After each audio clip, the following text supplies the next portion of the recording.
Alright, let's get this started.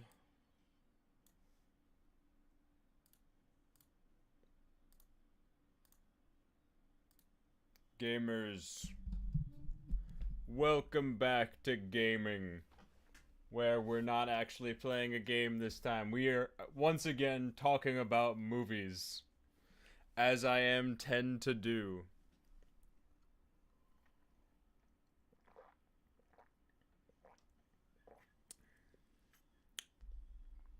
So, essentially, the whole purpose of this stream is going to be reviewing every single X-Men movie.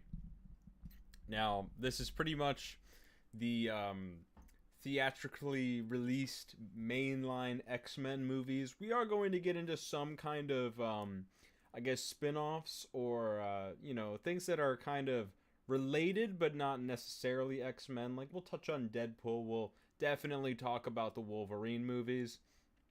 But it's going to be a more X-Men focused stream. Because over the last year and a half, I have become a huge X-Men fan.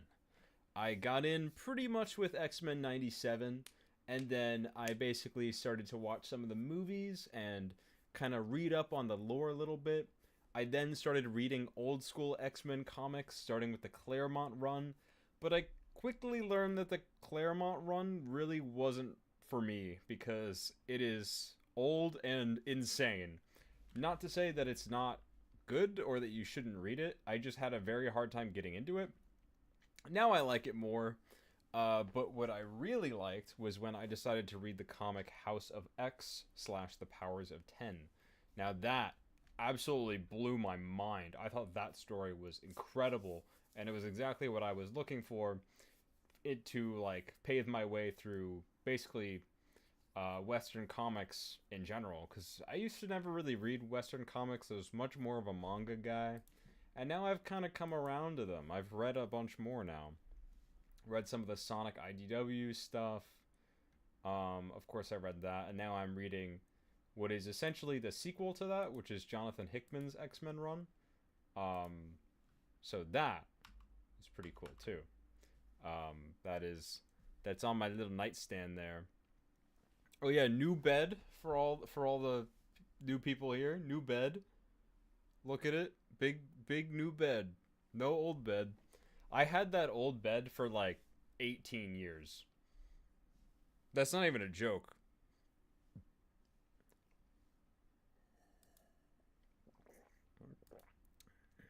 But now we got the new bed going.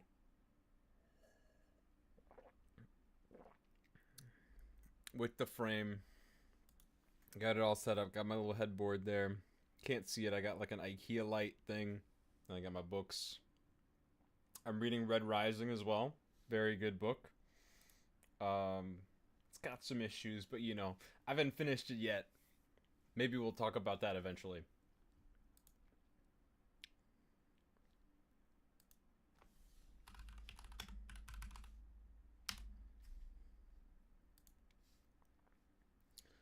Alright, let us see where we're going. We want a window capture.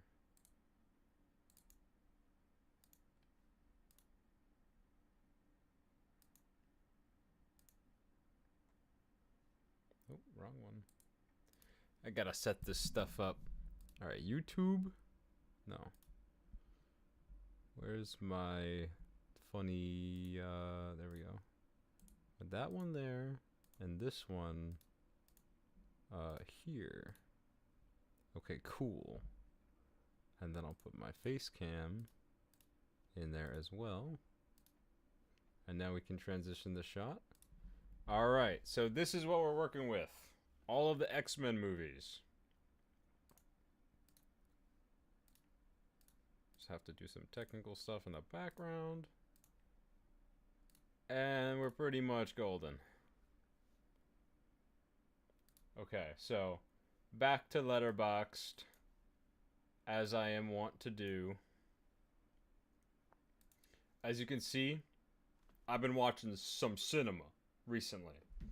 I watched every single... Wait, can I look at, like, when added or, like, when added.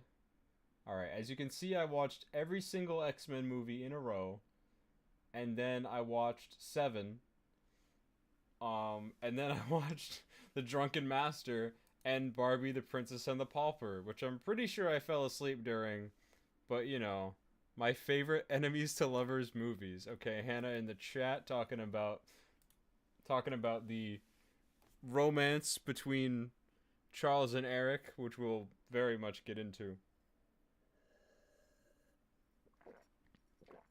Now, I think we're going to have to go over the original trilogy first. We gotta start at the beginning, after all. Even though the beginning is really boring.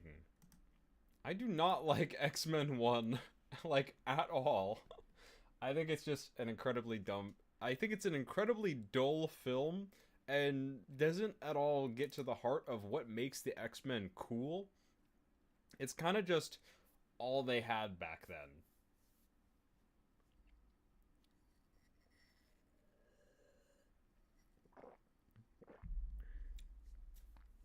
Of course, Patrick Stewart and Ian McKellen as Charles and Magneto are pretty much perfect in their roles, but they don't really do anything too interesting. The casting itself is really good, but other than that, their performances and the story as a whole leaves a lot to be desired. And the actual X-Men in this movie are not very cool. We have Wolverine, who is in a fish out of water role, and he's just like, I don't know, he's really boring. Rogue is focused on a lot, but it's the version of Rogue in this movie. I just don't understand any of the motivation behind why they made her the way she is in these. She's overall just not a very compelling character, and pretty much, you know, it takes away all of the depth and the intrigue that her character has in other iterations. Now, really, my only sticking point for Rogue specifically is X-Men 97, which is a very high bar. So, you know, take that with a grain of salt.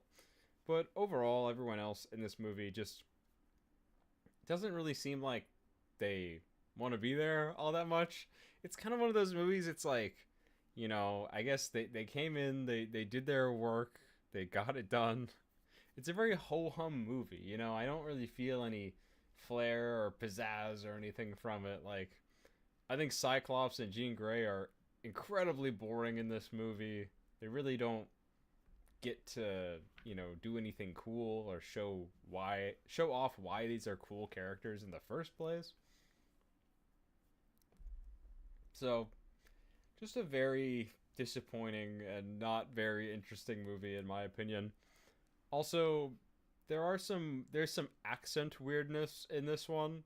Halle Berry as Storm does attempt to do Aurora's accent, but it doesn't really come off well, and she stops doing it after this movie. Also, the actress that plays Rogue does try to do like a country accent, and it also doesn't really work out well and goes away after this movie. So, 3 out of 10, 1.5 stars, no heart. We gotta add a review here. I mean, what do I even say? What do I even say? Boring ass movie that boring ass movie.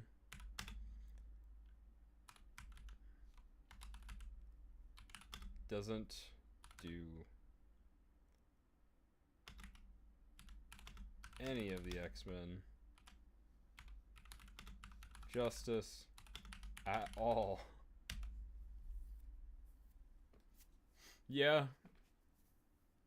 Also, fuck the Marsden verse. This is, of course, a James Marsden original, a Marsden menagerie, and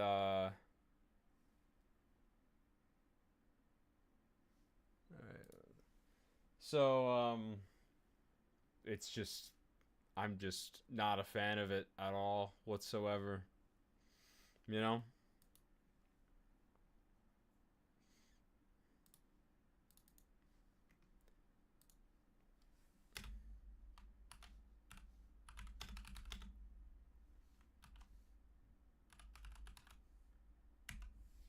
We might have to end every review of of a Marsden film with this. Fuck the Marsden verse.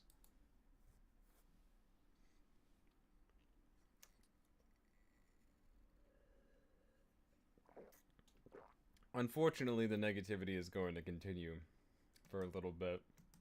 I don't mean to be too negative. I just don't like these movies. But I do like some of them. We'll get to that. We'll get to the good ones eventually. X2 is okay. Actually, I was kind of into this movie the first time I saw it. Thought it was kind of raw. I enjoyed it. But just going back to it, it's just so sauceless. Like, all of these old X-Men movies just don't have any, like, heart or soul to them. They just feel so soulless. They don't really... They're not really entertaining or endearing. They're kind of just boring and monotonous. And, you know, I don't think they're cool at all. They kind of... The thing that these movies do a lot, and especially the first one, they're known for kind of taking things from the source material and trying to poke fun at it, being like, aren't comic books so stupid and corny? Whereas this whole movie is way more stupid and corny than any comic book, because at least that is like earnest in some way and is like really attempting to stand out, whereas this is just trying to fit into its own mold. And, you know, the black jumpsuits and all this stuff, trying to be cool for the 2000s. And it just seems so desperate and lazy and lame. And so it's not cool at all. And I really don't have much to say about this movie. This is the first cinematic Jean Grey death scene. Yeah, I don't know, bro. It's a movie. I really don't have that much to say about this one.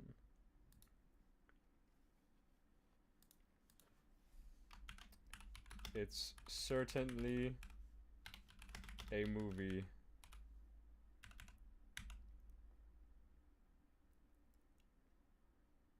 Is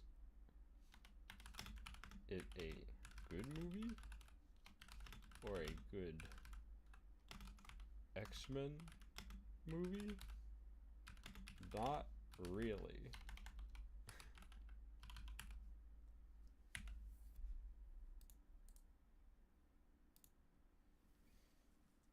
I don't even think I have anything funny to say about this movie.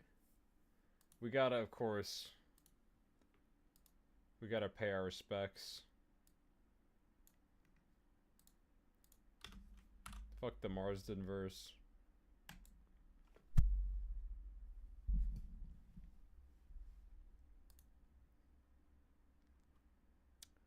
Alright, where are we going, gamers? X-Men 3, The Last Stand. This one is universally hated, but honestly, this is the best of the trilogy. This is the only movie out of any of these three. Now, I did rate it lower because it is just genuinely terrible, but it's the only one that doesn't make me feel like I'm flatlining, you know? It's like the only one that's kind of funny, and it has like one good scene in it. For the most part, it's just bad, and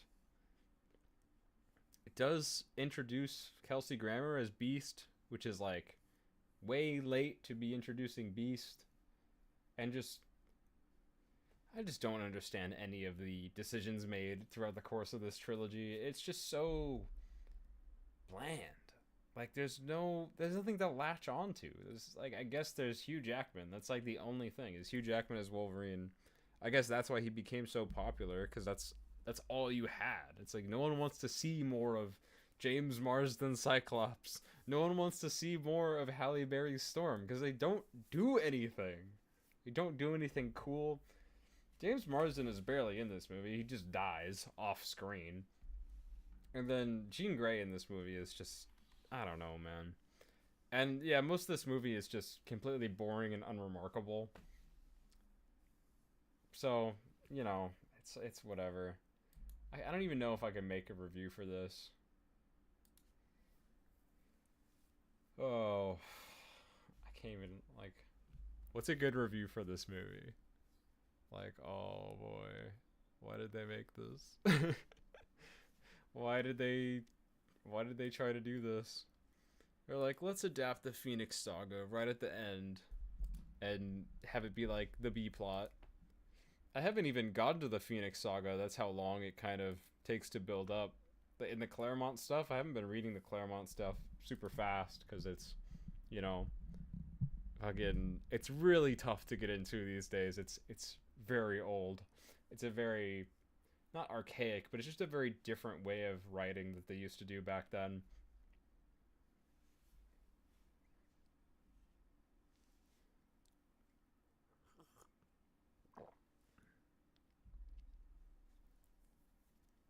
All right, where are we going with this?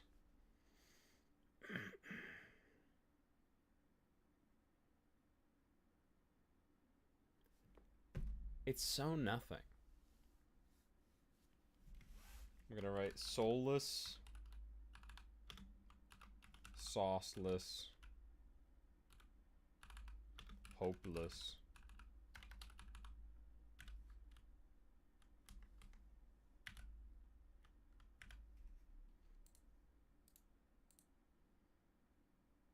Sauceless. Am I do I know how to spell? Do I remember how to spell? Well, I can just go back to my Gladiator 2 review where I proclaim sauceless.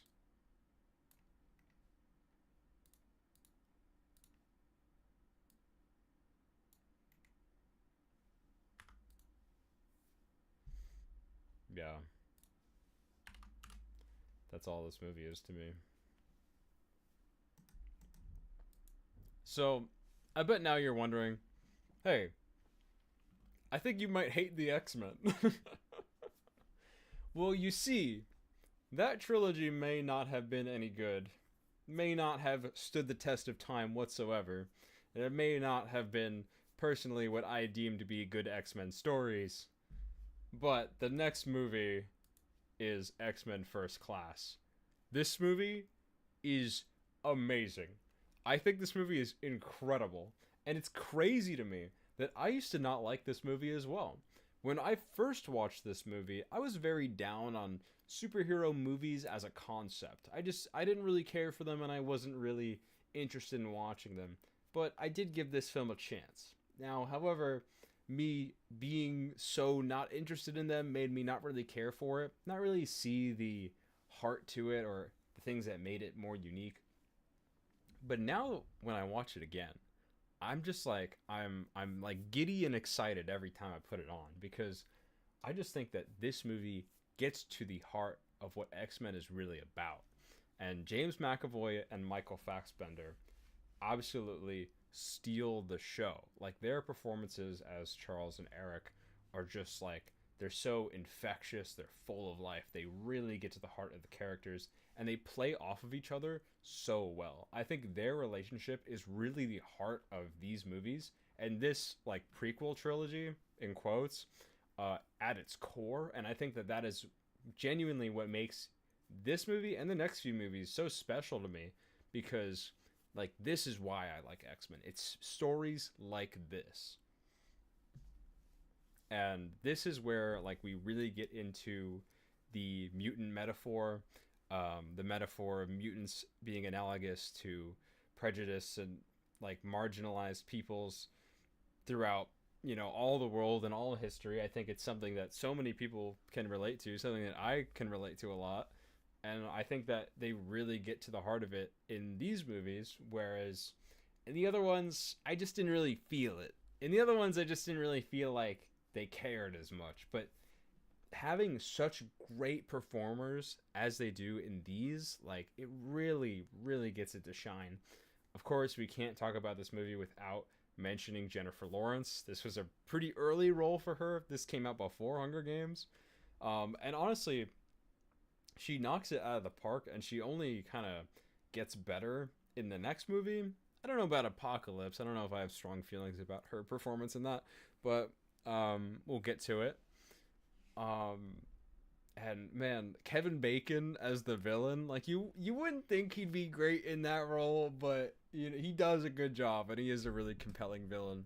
I think Magneto's backstory is handled really well. Honestly, the backstory of both Magneto and Charles is handled super well, and like I love the parallels between them. I love how their relationship is portrayed. I love how they come together. They have so many really great scenes together.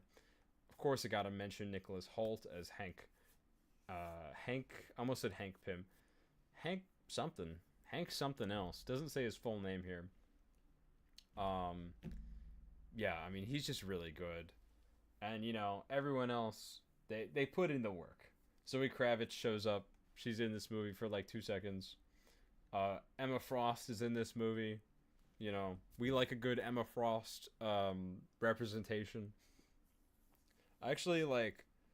I'm not gonna lie, gamers. I don't know that much about comic Emma Frost. Like I haven't really read much stuff with her in it, but I will get to it. I will get to it. I mean, she was in House of X, and she was really cool on that. So you know. And this is my favorite one out of the bunch. Genuinely, like this is the one that I can say that I would recommend to pretty much everyone, even people that you know. Honestly, even though I had the opposite experience of this, I think that even if you're not super into Marvel or superhero movies in general, you might be able to find something to appreciate in this movie because I do believe that it's just genuinely a good movie and it knows what it wants to be and it gets its points across and like its entire style um just like um really gets you into the world, engrosses you and grounds you into this universe. Um and it's just fun. It's the most fun X-Men movie, and I think it's just like I keep saying, it cuts to the heart of what the whole series is. So that's what I appreciate about it so much.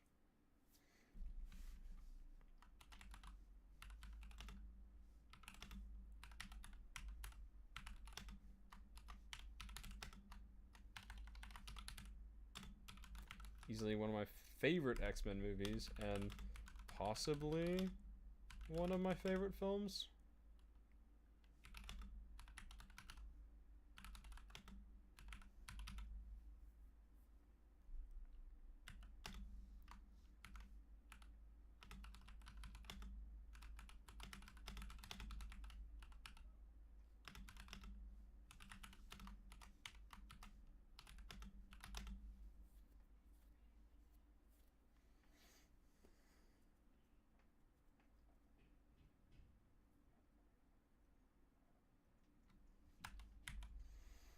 Yeah.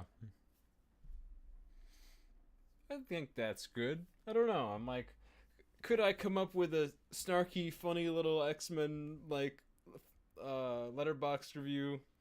But I don't know. I'm passionate about this movie, so you know, gotta give it the dues. Now the next one, Days of Future Past. This movie's kind of fucking awesome. Now, this was the first X-Men movie that when I watched it, I liked it. Because I did watch this after watching First Class and not really being super into it. I watched this on a whim and was like, you know what? This is actually fire. I think I did a review of it. I don't know if it'll... Oh, here it is. Holy crap, Oli, this movie is actually so fire. Too bad it was made by a pedo, though.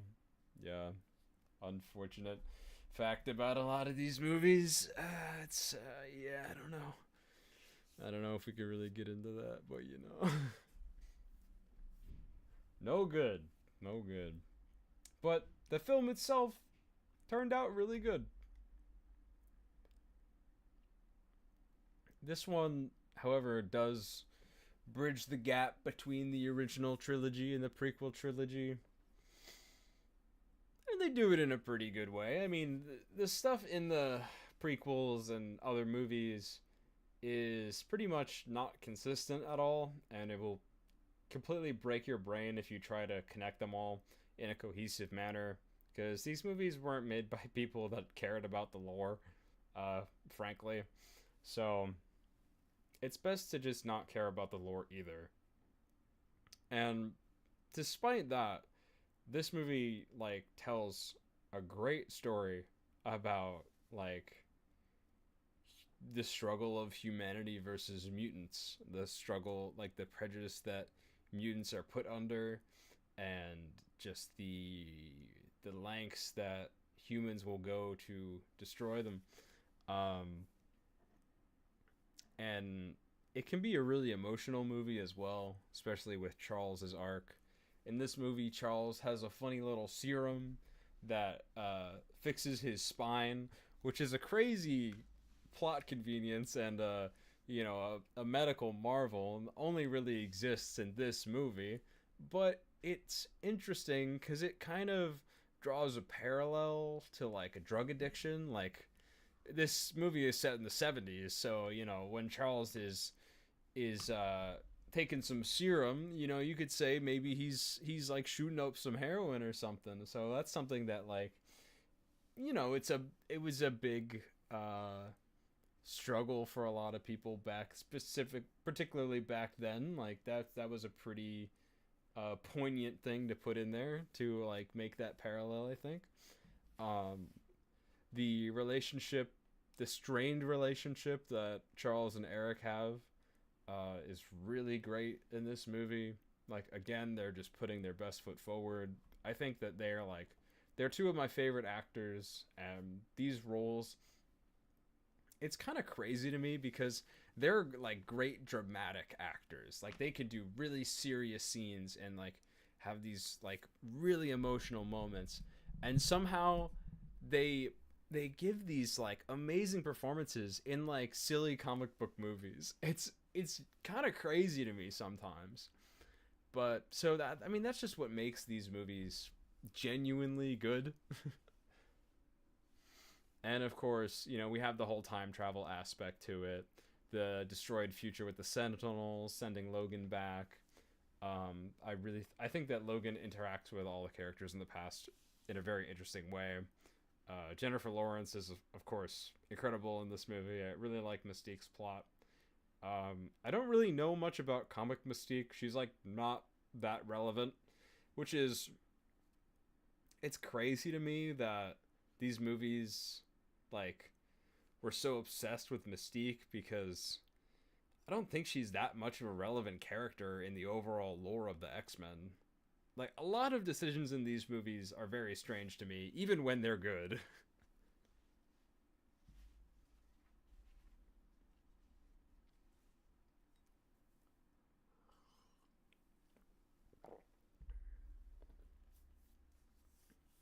So yeah, this one gets an 8 out of 10. James Marsden, however, is in the movie. He's only at the end though, when they reset the timeline. So the movie does effectively like retcon X-Men 3, but I don't need X-Men 3 to be retconned. I need the entire original trilogy to be disposed of. So, I don't really care. I already reviewed this movie. I don't know if I can review it again. I'm like, what do I say? What do I say that can't already be said?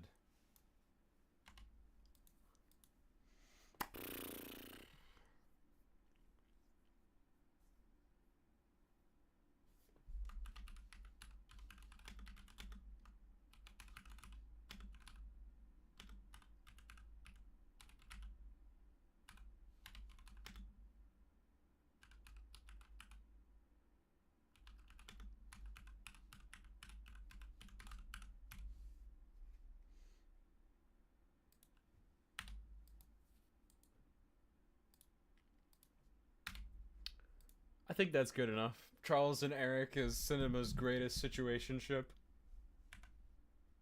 I think that's good. I think that's good. Now we have a very contentious one. X-Men Apocalypse. Now you can see that I rated this movie quite highly, and we will get into that. So, long story short, people do not like this movie. People are not a fan of this one in particular.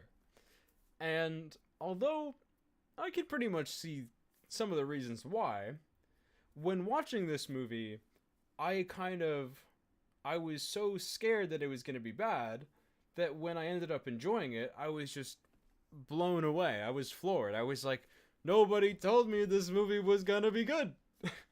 And I mean, you could make there's very easy things to criticize about this movie. It's certainly not a perfect movie. And I wouldn't even say it's as good as the last one, despite me giving it the same rating as Days of Future Past. It's definitely the lowest point in the trilogy. More on that later. But I thought it was a really fun movie. It, again, like, it kept to the heart of why I like X-Men in general. I thought that Charles and Magneto were still really compelling characters. Sure, Magneto goes a bit bonkers at the end, like, in a pretty insane way, but I overall liked his arc in the film, even if it's a bit, derivative of kind of like the arc that we've been seeing in these movies and some of the other X-Men adjacent movies. But I really appreciated it. I thought it was well acted and surprisingly well shot. Like, something about the way this one in particular was shot really impressed me. It wasn't even a different cinematographer or anything. I just kind of hit different. I don't know. I really liked the introduction of some of the younger characters. I think Ty Sheridan's Scott Summers is like the only live action Scott Summers that actually feels like Scott Summers in this movie, at least. And like, so we finally get a version of Apocalypse that I actually, no, not Apocalypse. We finally get a version of Cyclops that I actually enjoy. I found him endearing, and I thought that for the little screen time that he got, he represented the character better than anyone else had at that point, in live action, of course. And Jean Grey as well. I think that she represented the character way more. I think she's played by Sophie Turner of Game of Thrones fame.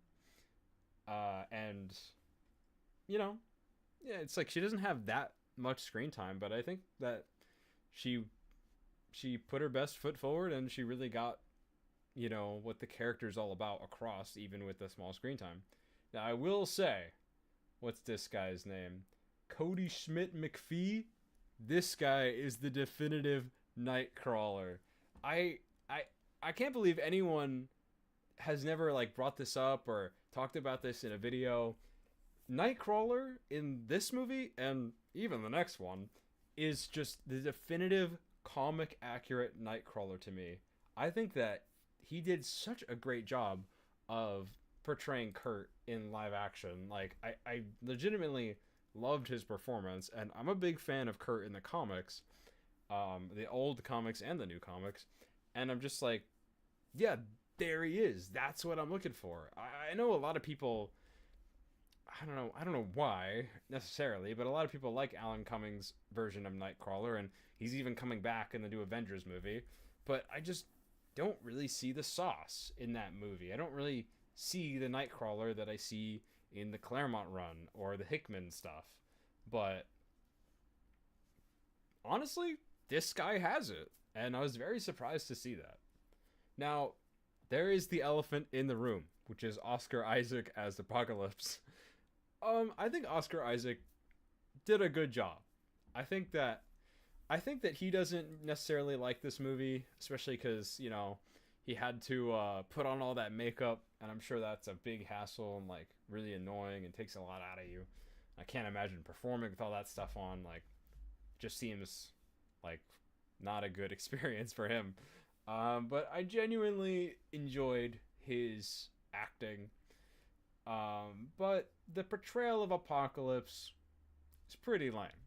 I think that's something that we can all agree on, is Apocalypse is a really cool character in the comics, particularly House of X. And in this movie, he's kind of just like a pretty lame villain of the week. And he his whole plot feels very rushed. He's like, oh, I'm gonna destroy the whole world, and then like he's in the process of destroying the whole world, and then he just kind of gets bodied. Like he gets bodied a little too easy. Now, that's the thing about this movie in particular is I think it's more about the relationships of the X-Men. You know, like all the new X-Men that we're meeting for the first time in this movie, as well as of course Charles and Eric. I feel like the plot is more centered around them, so I'm more interested in seeing how they come together to take on Apocalypse and to, you know, bring Magneto back from his going fucking bonkers mode arc in this movie. And I think that's the heart of the movie, and that's what I like about it. I don't really need the villain to be compelling because the rest of the movie was compelling to me. So even though pretty botched version of Apocalypse, I still appreciated what they had. Of course, we do need to mention, I believe his name is Evan Peters. Yeah, we do have to mention Evan Peters as Quicksilver because in Apocalypse and in Days of Future Past, he basically steals the show with his incredible VFX, like crazy scenes. I don't know how to really talk about them. I mean, like, we all know what it is. It's the Quicksilver scenes. It's like everyone will look up like X-Men Days of Future Past Quicksilver scene on YouTube, and it's like that's absolute peak cinema right there. I mean, how could you get any better than that? I really like the one in Days of Future Past. The one in Apocalypse is, it's a bit, I don't know, bloated, a little much, too much extremely noticeable CGI, but yeah, I don't know. It's, those scenes are very, very VFX and CGI heavy anyways. And story-wise, they work very well, so I really liked both of them. And his portrayal of Quicksilver, pretty cool. I know nothing about Quicksilver in the comics, but he basically makes the MCU Quicksilver look like an absolute joke.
Oh boy.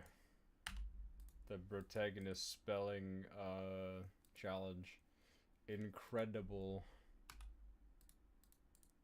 I think I did it, gamers. I think I solved the case. Yeah, I think I wanna at least shout out Nightcrawler's actor as being the GOAT in this movie.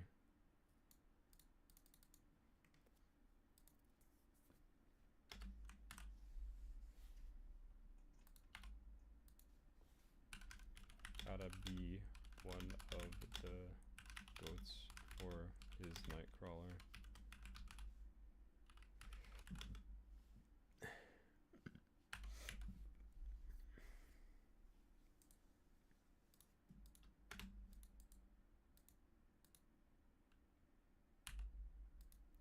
Crawler. Nightcrawler. Oh no. Oh no, we search on DuckDuckGo. There he is. Nightcrawler the movie, starring Jake Gyllenhaal. Never watched.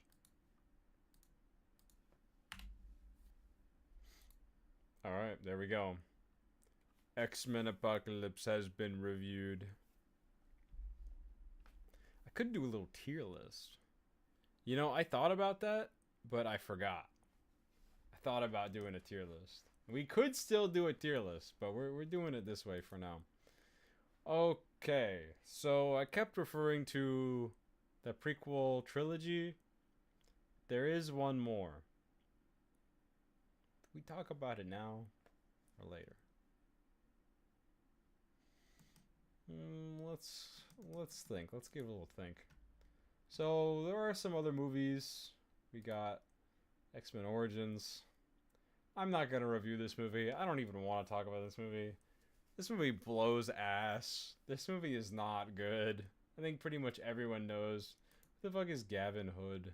Bro made Ender's Game. I don't know, bro. I don't know, bro. Everyone knows this movie sucks. It's really got nothing to it. The Wolverine, pretty okay. Kinda mid-movie. Fun moments. Directed by James Mangold, so, you know, it's like, I don't know. It was okay. And, yeah. Logan, of course, good movie. Very miserable movie. Emotionally, exhausting, but very good. Don't really consider it to be an X-Men movie. Kind of just see it as a Wolverine movie. You know, good movie. Just wanted to touch on it. I'm not a big Logan talker. I don't talk that much about Logan. I don't think too hard about Logan. It's kind of one of those movies that just kind of, the best way of describing it is with itself. Or at least that's my take on it. It's like, yeah, it's Logan. It's good. You know what it is. I guess I don't find it to be a terribly interesting movie. It's just kind of really good. And, you know, I don't have that much to actually say about it.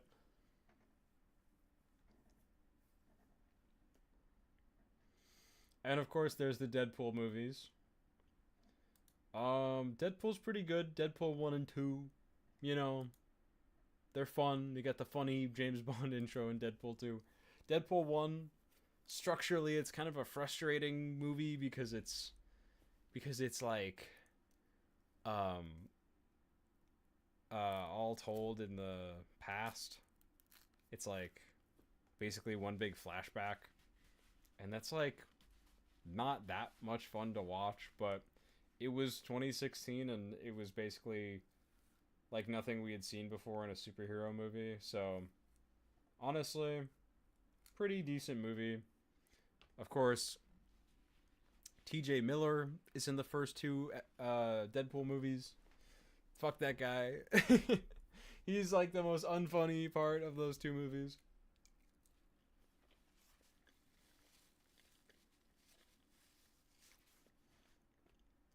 Homie's going monkey mode for a bit.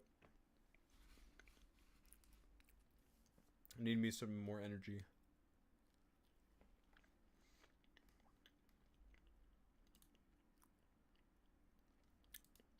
I did not realize that was the poster. Fair enough. It's just kind of, you know, it is what it is. Ryan Reynolds. Of course, I mean,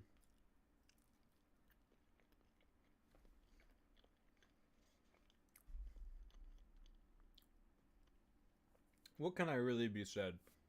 What can I really say? I did not know that Ryan Reynolds was in this. Good movie. Good movie right here. Everybody should watch this movie.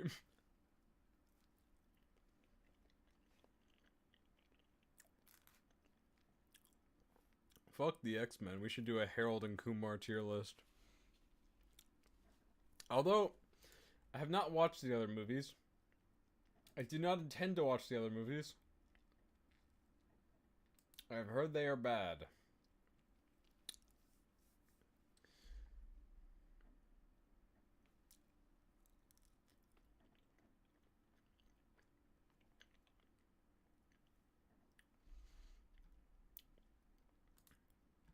2008.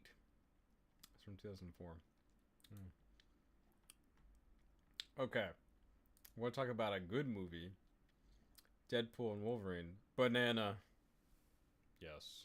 Banana.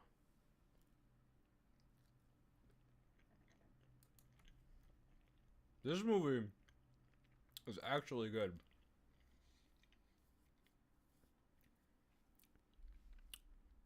It's another film that kind of is what it is. It's a big, like, I don't know if the whole thing is kind of like a nostalgia trip, but a lot of it is. It's one of those movies that, I don't know, I guess I'm kind of finding it hard to describe. I think it's the most Deadpool movie. It's the movie that gets the most to the heart of his character, and I think does a really good interpretation of Wolverine as well. A completely different Wolverine from a different universe, but still played by Hugh Jackman because he just can't let it go.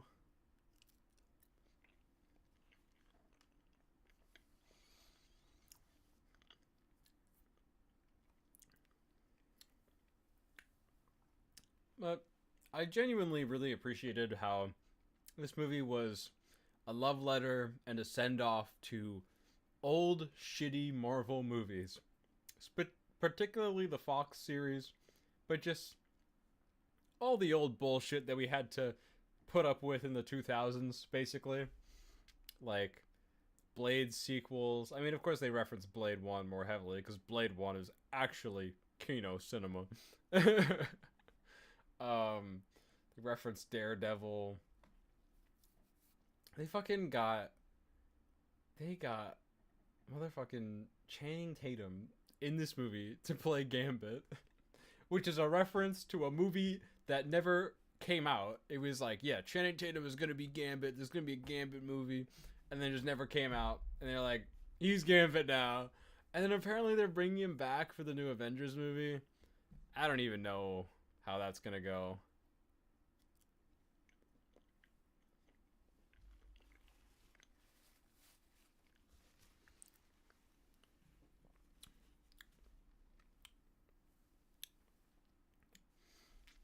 But yeah, it's a bit filled with cameos, but kind of supposed to be like that.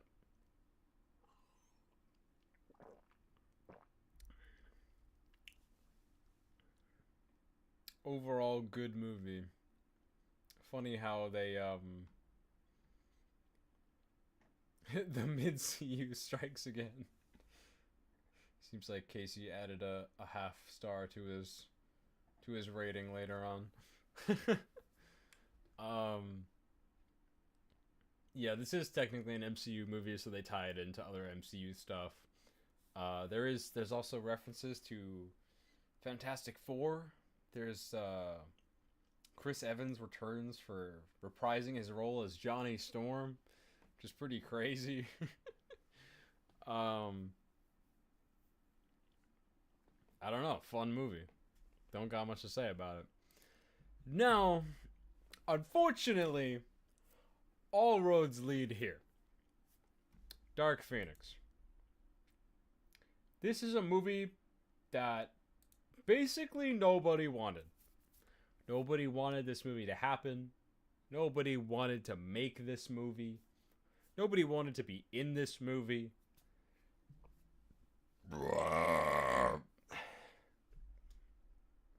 It's famously hated, and for good reason. This is just a complete mockery on the X-Men name. Just every single actor is... Well, not every single actor. Most of the actors in this are just absolutely mailing in their performances. The script is dog shit. The action is just whatever. Sometimes it can actually be kind of cool, but most of the time it's kind of whatever. It doesn't know what it just, not that it doesn't know what it wants to be. It's just very misguided. The entire movie is extremely misguided. Like, Quicksilver is in this movie, but he gets incapacitated by being thrown into a berry bush. And then he's just not in the movie. And Jennifer Lawrence clearly didn't want to be there. And spoilers, nobody really cares. She gets killed off early on.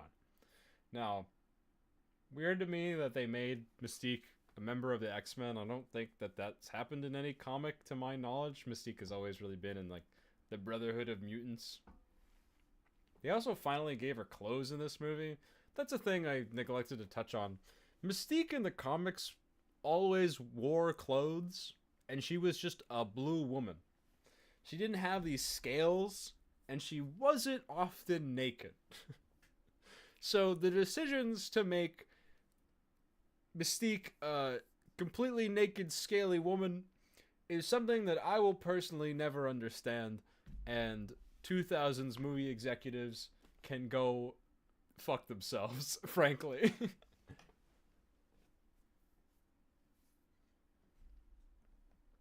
Ty Sheridan is mailing in his performance. Sophie Turner is mailing in her performance. Jessica Chastain is in this movie, and I didn't even know she could give a bad performance. I didn't even know that was possible. I've never seen a bad movie with Jessica Chastain in it, except for this one. Charles is pretty good. James McAvoy, he gives it his all. He tries. James McAvoy and Nicholas Hoult, they're still trying. They're still giving it their all.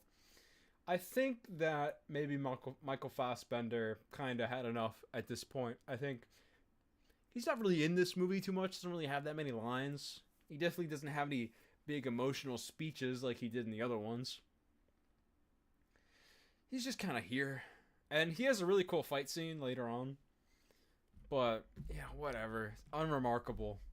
But you know who does actually pop the fuck off in this movie? Is Nightcrawler.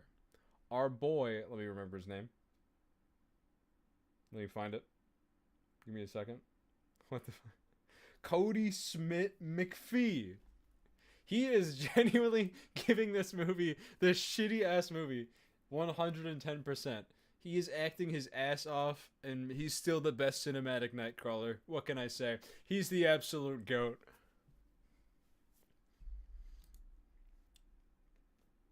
Has Jessica Chastain even been in another bad movie?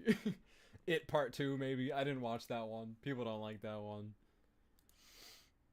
Didn't see The Martian. Should see it. Add to list. Molly's Game. I think that's on the list. Yeah, I gotta watch that. I haven't seen that many of these, but the ones that I have seen.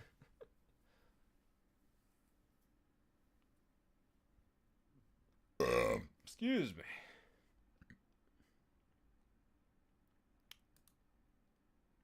Oh, of course, Harold and Kumar, the best X-Men movie.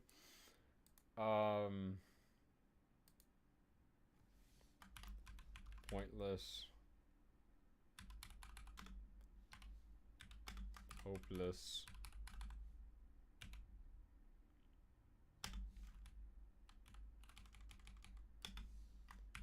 It's clear that nobody wanted to make this movie.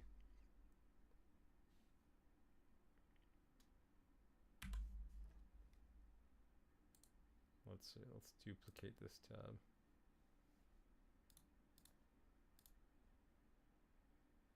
Let's find him. Let's find him. Let's find our goat.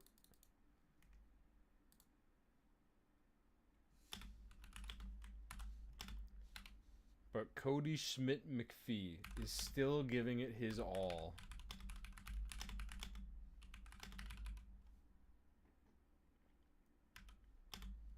Peak Crawler. I spelt that fucking wrong. Peak Crawler.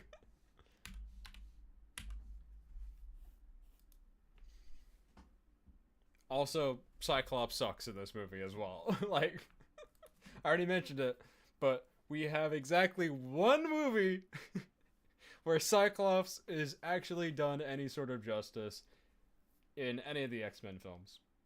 The only other good thing about this movie that I can genuinely say is just that the movie is called simply Dark Phoenix.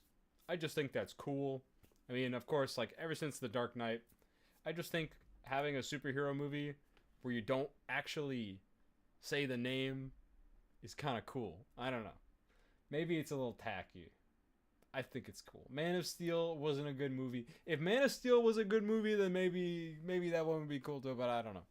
I don't know. I haven't even seen it, and I won't. I won't see it. So that's pretty much every single X-Men movie.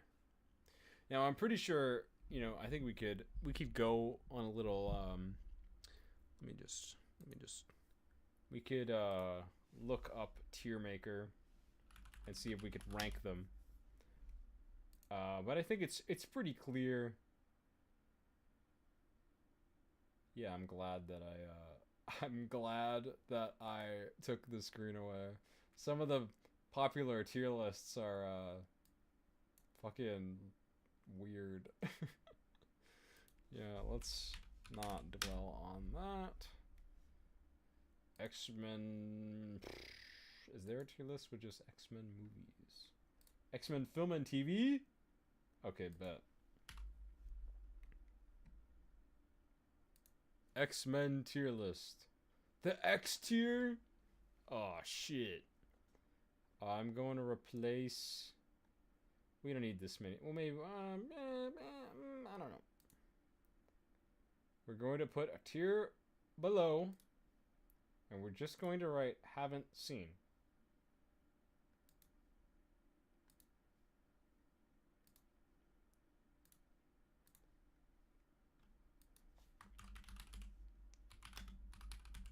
Because there's a lot of these that I have not seen. Have not seen the original cartoon. Have not seen the weird live action shows. Have not seen the Evolution cartoon. Have not seen Wolverine and his X-Men, which I'm pretty sure is a sequel to that show, this one. These are, I mean, not the live action ones, but the animated ones are really cool, and I will be watching them eventually.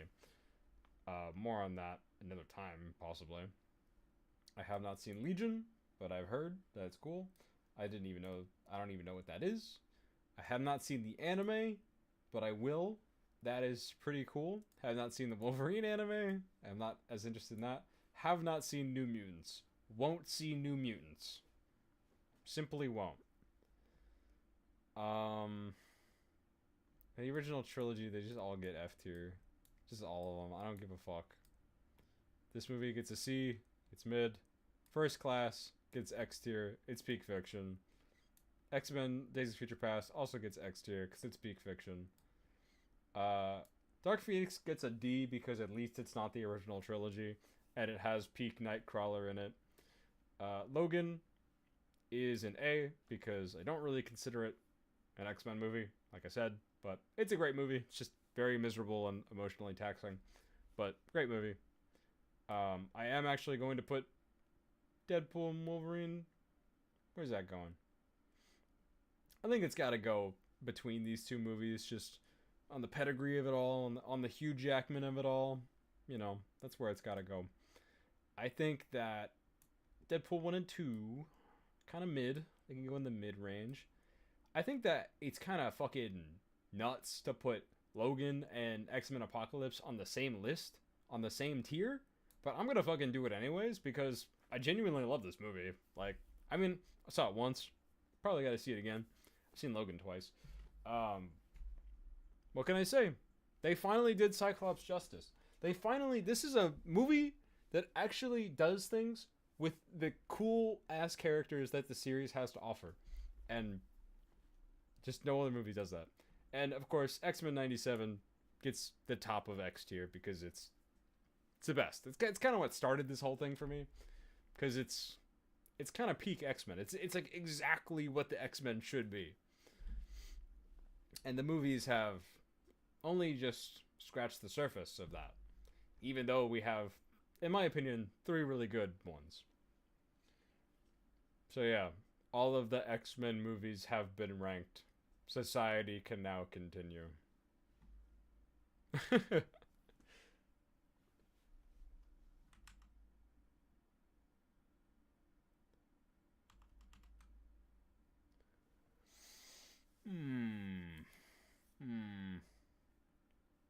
Wondering if we leave it off or we keep going at all. That was an hour of X-Men.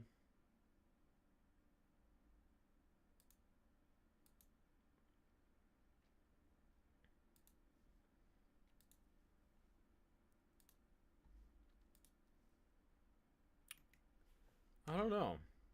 I don't really know if there's anyone in the chat to tell me to play Xenoblade or something. We could play some Xenoblade. We could.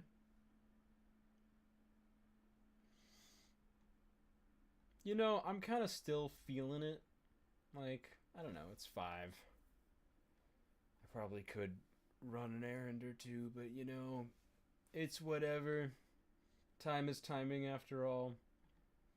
Might just pop in some Xenoblade. Not even gonna lie. Xenoblade, as we call it. Let's see.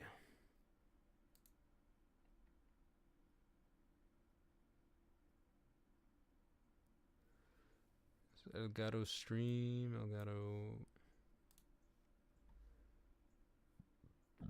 Excuse me.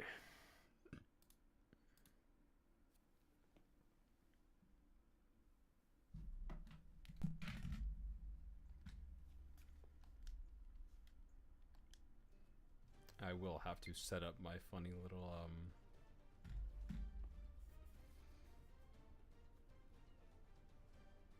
my HDMI cable.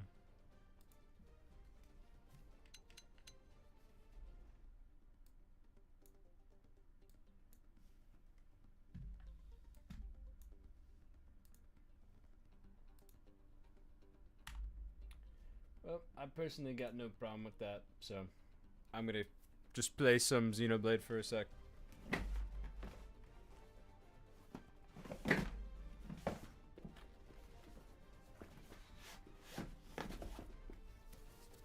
So yeah, this whole X-Men journey has certainly been something. I can't really say that I learned a thing or two.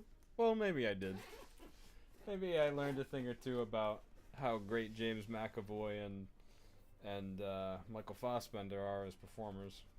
And got a newfound appreciation for Matthew Vaughn, I think.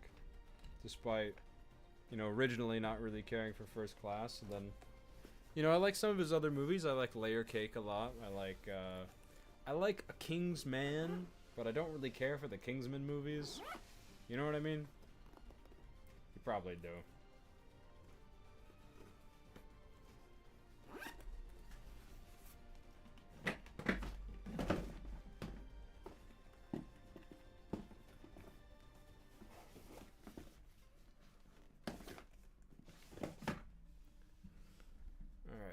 Be sure that I'm on the right output. I'm not, but you know, it can be easily fixed. I'm gonna put that in there. I'm going to go off for a sec. Going to go under, rather.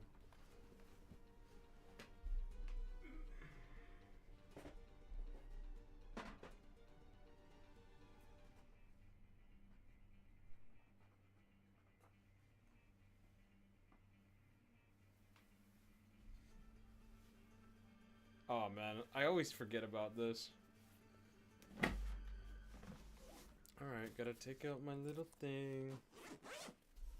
All my bits and bobs.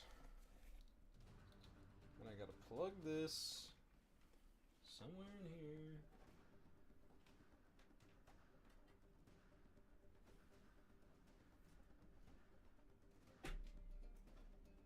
Alright, there we are.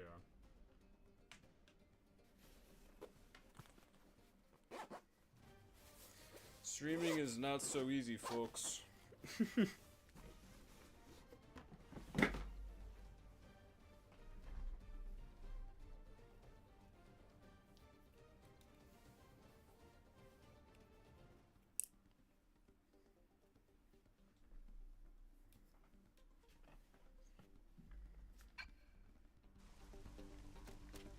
Alright, what were we doing?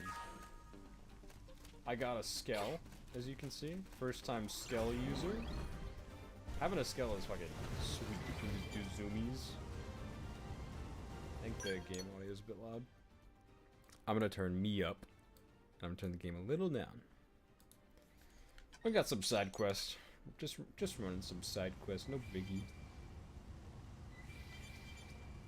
I'm a big fan of the scale movement. Oh shit. That's a bit out of our league. It's a bit out of our league. Oh, we're gonna get fucked up. We're gonna get fucked up. Yeah, we should disengage. If the skull like blows up, you're like fucked. I learned that the hard way. Your skull can like blow up, and then you need to get it replaced via your insurance. This game has a fucking insurance system for your mech.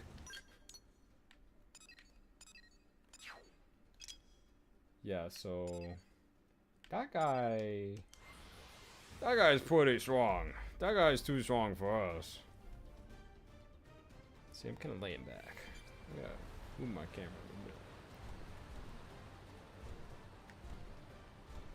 This, now what the fuck? Level 50? Ain't no way.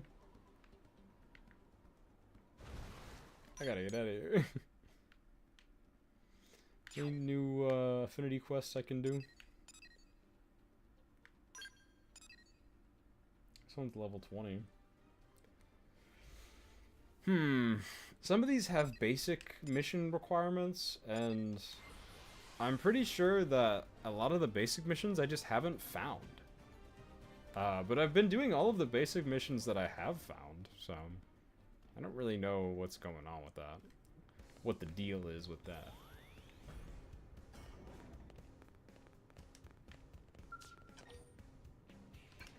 Can't be accessed. Can't be accessed. I think I might be in a little bit of a progression gate lull, unfortunately. How about this guy?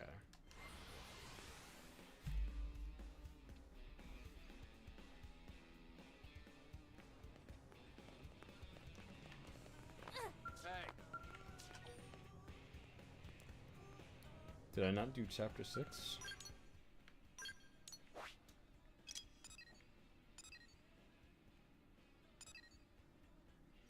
My survey rating of Oblivia is 24.80. What do I need for the next main quest? 25. Okay, it's not that bad. I just need to find, like... I think I just need to go to Oblivia and find more probes. So, probably need like one more. That's not so bad. We've got the skull now, so we'll be hopping around. Simply hopping.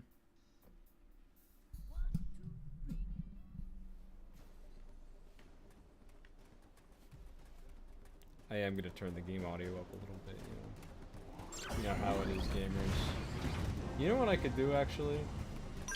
I could keep the game audio to lower so it doesn't, like, destroy your guys' ears, and I could turn Discord audio up on my PC. Which would make the game louder. Or not Discord, OBS. Okay. Wait, is this the point right here? Wait, gamers, did we just crack the freaking code?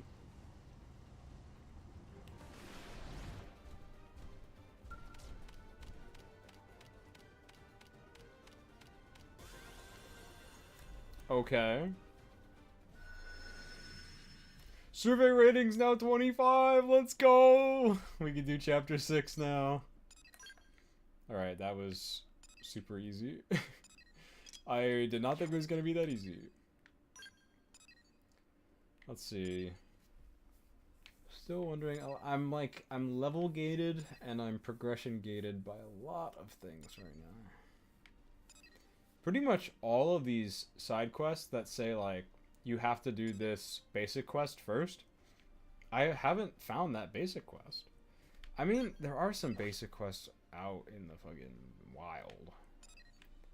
Which, like, I'll get to these later. So, you know, I intend to like 100% this game.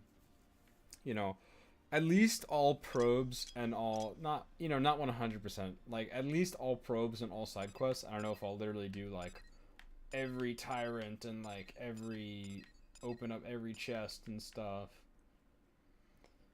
I don't know if that's me.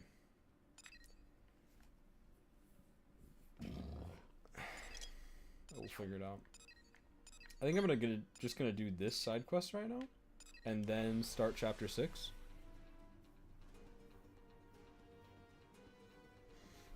Big fan of just like clearing out all of the side quests in NLA before I do the next chapter.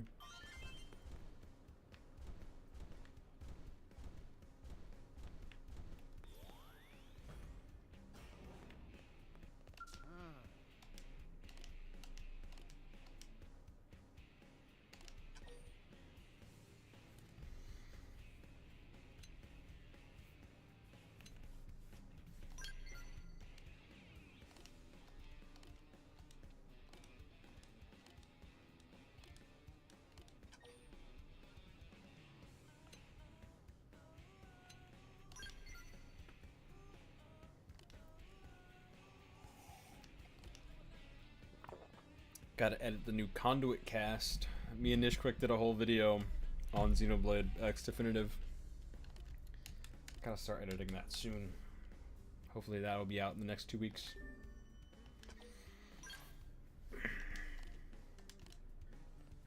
Some of the side quests in this game are absolutely bonkers. I'm very happy about that. Because, like, some games side quests, they're just not really it. But this game has got some fucking crazy ass ones.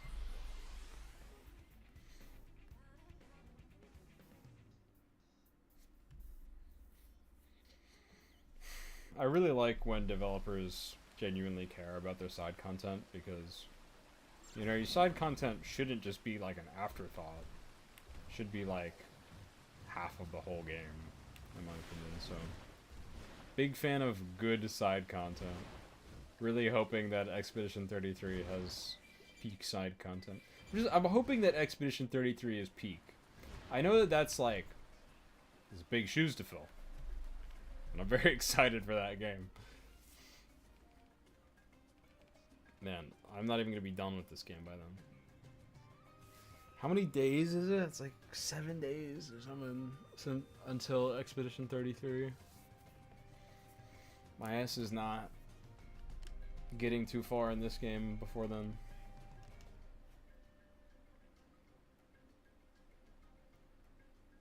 Look at this guy.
Are they pulling up on us? Why are they so confused?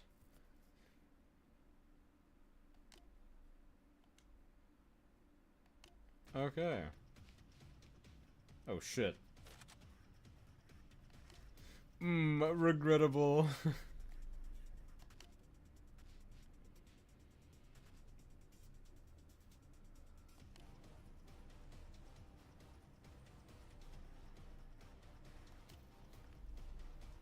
Who are these guys trying to fight us? More ganglion? I don't think they'll let us walk away. Ready? Move it. I'm trying out a new team right now. I've been using Lynn and Elma a lot. so I'm trying to switch it up.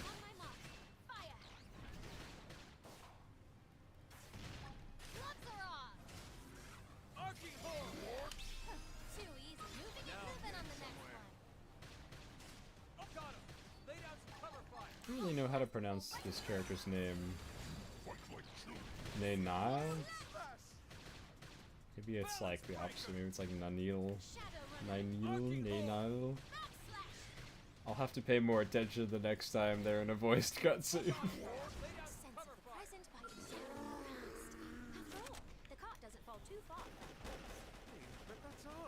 Alright, give me in here. Ready? Let's move it. My forte is Shield I wall. owe you one. You. An order right now might lead to good things.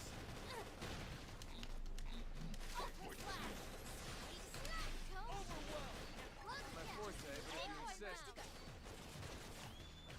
I've heard that Lao isn't a great character to use, but I can't help not having Matt Mercer on my party, man. It's just such a disservice. Get L pull on that aggro. You got Matt Mercer and Ray Chase on the same party? This game's peak even just for that.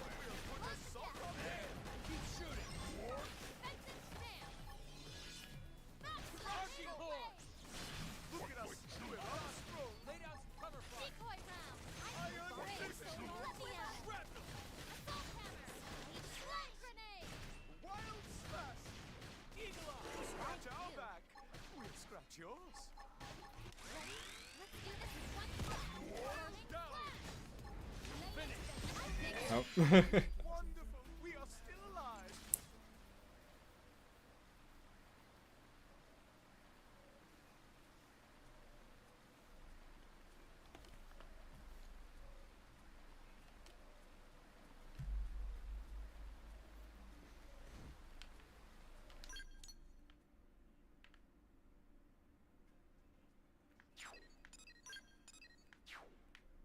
Are we really getting a new race to join NLA in a side quest?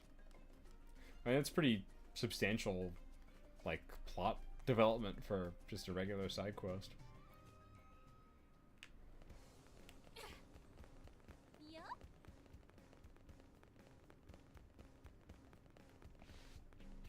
Nice work.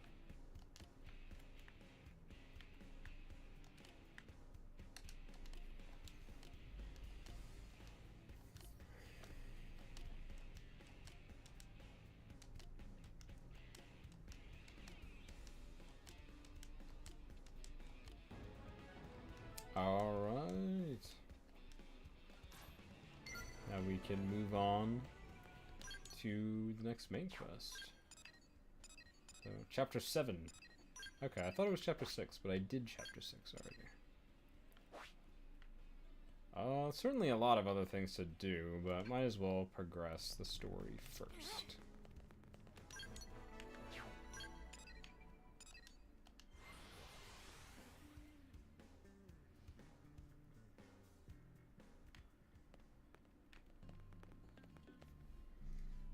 Alright, I'm going to... Oh, man. Let's see, let me turn on my drive. I have to record main story stuff, so... I have to wait for my drive to turn on, and then I can hopefully just record it right to my drive. Okay, it's recording. We're good, we're good. It's funnily enough recording in my... not in my Xenoblade X folder, but in a folder I used to record some footage of A Way Out, which I played with Casey. That game is not very good, but it is very funny. Probably won't ever be a video, but glad to have that recorded, just to have it.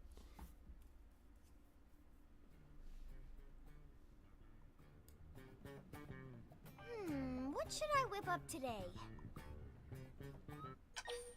As always, we're just gonna go down the list. Broil them. That is a great idea.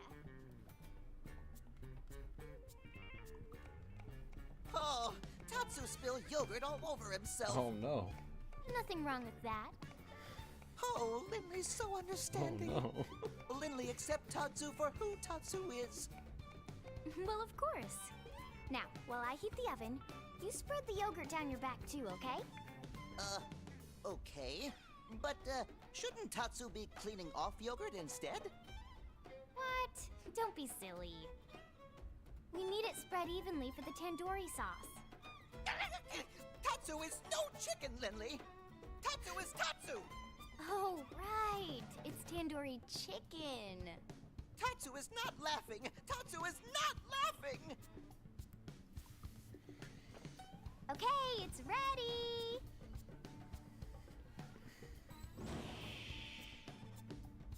What if the culmination of this game is they actually do fucking kill Tatsu and eat him? What? Irina's team is calling for reinforcements? Afraid so. So what's the situation? Turns out we found a piece of the life hold out in Oblivia. Those guys are after it. Okay. What? We found a life hold unit? That's great. It's also news to us. Unfortunately, it's not the core, but it's in primo condition, and every piece counts. Irina's team just happened to draw the job. So, what happened? Trouble? Trouble. Seems our ganglion pals have a base right near there. I see. And their soldiers have come between Irina's crew and the Lifehold, is that it? Bingo. That's why we need to move quickly. There's no time to lose. We'll leave immediately. Send us the mission data on Frontier Nav. I've already got it here. I'll send it to everyone's comm devices. Good luck. Alright, here we go. Chapter 7. Even though Just I feel like I haven't been doing that much story content, but I feel like I've always been making good progress every time I play this game. It's like, you know, the main story, we talk about this a lot in the upcoming podcast, but the main story is really just one piece of the whole, and the whole experience has just been like so forward flowing and like just, I don't know, like I'm really in love with this game. I guess I am with all Xenoblade games. be careful. The clock's still ticking, and we can't afford to lose our best people. Will we just lose everyone if we don't get the life hold? Because like we're also there. So we're just little mimiosomes. So yeah, I stole her fit. I don't know how to pronounce her name well yet, but I stole her fit. And yeah, nothing else to see here.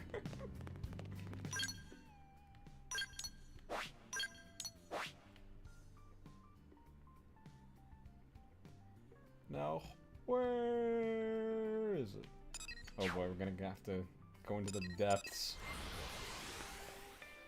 Well, now that we have the Scowl, we'll be able to find more probes along the way. So story and map progression go hand in hand.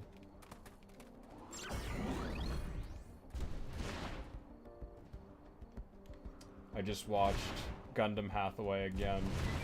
I watched it like twice in the past week because it's a peak movie. But now I'm just like, ah yes, I get to play with my mech.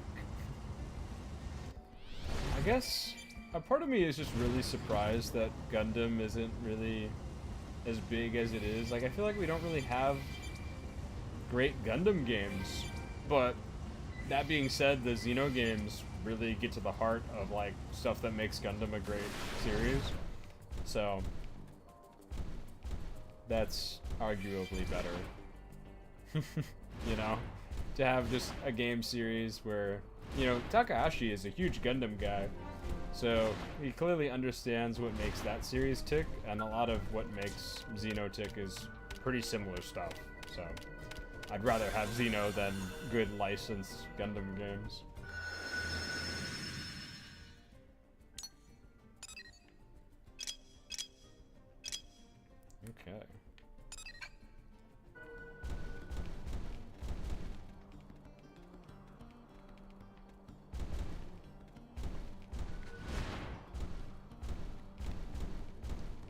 assuming I can like get around here. That's not where the follow ball. Okay, it's just a dead end. I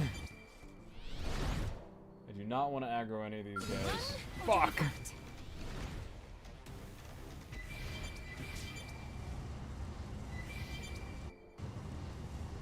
Oh yeah, Gundam Hathaway, also a Hiroyuki Sawano soundtrack. Man is an absolute beast. Leave us alone.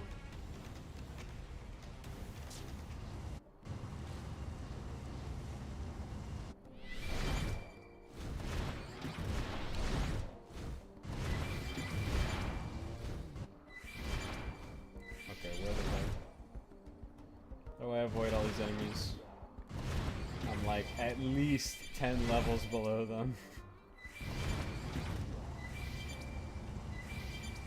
Maybe it's just been a while since I've been under-leveled in a Xeno game, but like high-level enemies really just do be out there and they pull up on you quite frequently.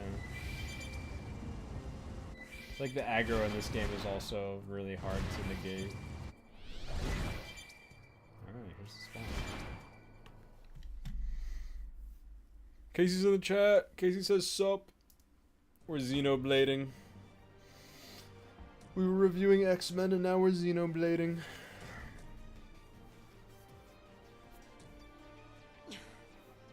I'm going after it. You three, cover me. But that's suicide. We need that life hold unit no matter what the cost. Then let me take point. Negative. Lieutenant! Irina, we're here to help. Colonel! We'll keep the hostiles busy. You look for an opening and secure the lifehold unit. Yes, ma'am.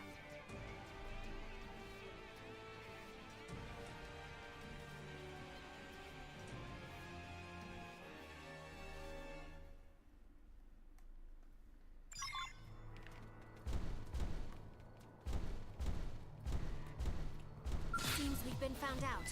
What now? Ready? Let's Oh, move new it. battle theme. Not my forte, but if you kill it, Delivery. now cripple them! I really love that the Skell has its own battle theme. But overall, the Skell has kind of been like starting from ground zero because it's very limited off the jump, but it's good because you have to, you know, get to grips with it and really learn it. So I appreciate that.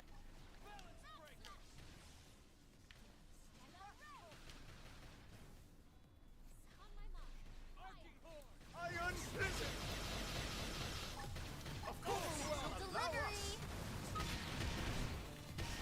I'd attack at range now if I were you. Backslash. So what is like? There's like some way to go first person in the Skell or something. I don't really understand it. Arcing horn! Side slash. Destroy. Weaken them some more. Shadow runner. Won't be disappointed! Backslash. Close the gap. Wild down! Burning flash. What? Now cripple them! Flame grenade. Balance breaker! There we go. Let's get up close Oh and fuck. personal. Be back to my Skell. Sidewise shield! I need a bigger gun. Got him! Lay down some cover fire! Wild slash! Balance breaker! I'll blast a hole right through it. Side slash. Arcing horn! Backslash. On my mark. Fire. Haven't quite figured out what that is either. That like hold mechanic. Azeroth. Like what is this? Why is it in first person? I mean, it looks fucking sick, but I don't understand what's going on. Well, it's still in third person, but it's like in the cockpit, you know. Balance breaker! Stellar ray! Honestly, I would play a whole game where it's like that kind of perspective in the cockpit. I think that'd be super cool. Like an Ace Combat game, but with mechs instead of planes. Going to the ground. Side slash. That is one of my favorite things about Gundam Hathaway, is just like seeing the inner workings of the mech, like in the best fidelity they've ever been.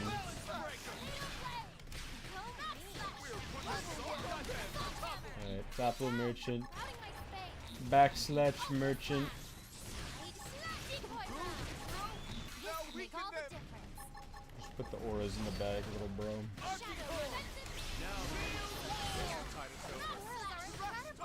Alright, bro's already dead. I love that you can jump in combat in this game too. It's fucking insane. Flame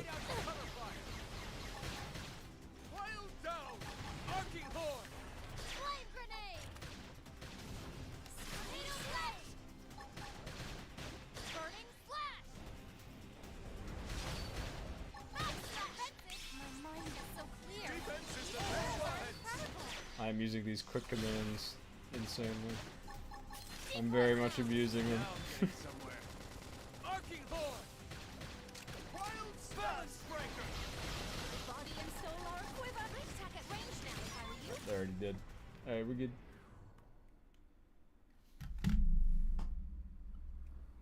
I'm not picking up any more hostiles. Friends get all of them? Tatsu not even break a sweat. Boast. I think we're allowed to boast. That was great. We really kicked their butts. Cool it, you two. You need to stay focused. We still have a mission to do. Sorry, ma'am. You're right. Though it does feel a bit odd, doesn't it? There were so many of them, but they barely put up a fight. My thoughts exactly. Could this have been a diversion? We need to catch up with Arena's team before it's too late. Let's move.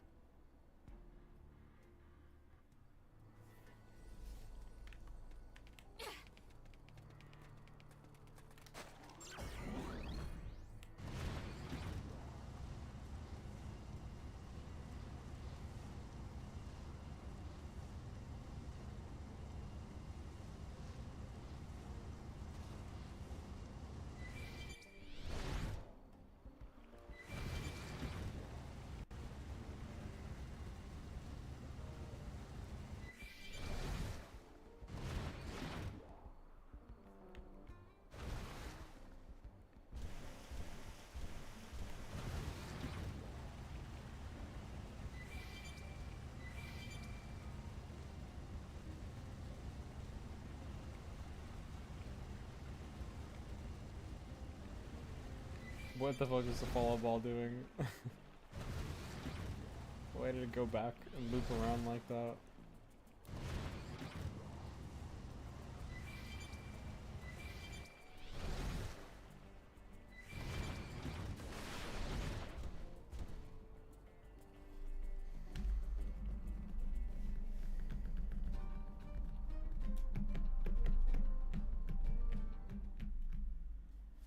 Gwen!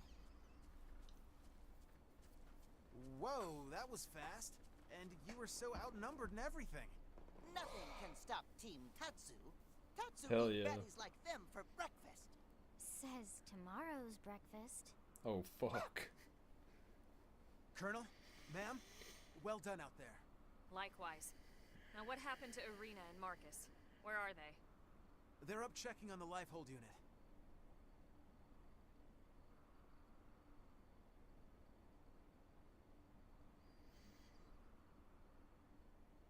And you've had no sign of hostiles? No, dead quiet.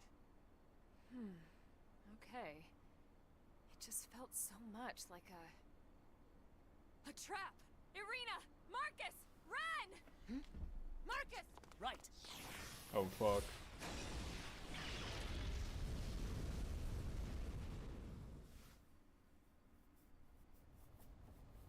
Bruh, ain't no way. Oh, what a shame. You didn't fall for my little surprise. That voice. The woman from Noctilum? Possible, possible. Oh shit.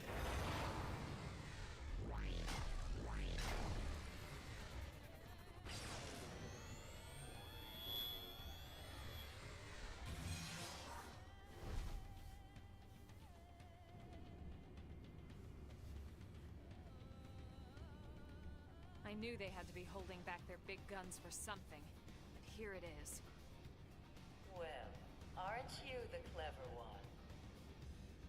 What you just saw was only a prelude, an amusement, if you will.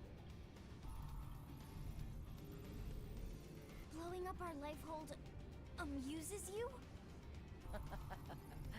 Well, perhaps amusement is not quite the word. More like a deep satisfaction. Like curing an illness, or scrubbing an ugly stain clean. The stain of humanity. Of course, the true pleasure will come from watching your real bodies burn. Not that I won't enjoy trashing these crude puppets of yours. It'll certainly be enough to tide me over for the time being. Till the real fun begins. Then they know about the life hold and Mims. You Bruh. primate. We know all about your kind. Your fool's errand to gather these trinkets. Your race against time. Human extinction is inevitable. I could simply wait for the clock to run out, but where's the fun in that? I much prefer to see the looks on your faces. How your features melt in fear as you twist in agony. That's enough, you Samarian witch! Enough of your talk. Enough of the pain you've caused the universe. The only agony would be suffering you any longer. Oh, please. What would a mere human know of our history?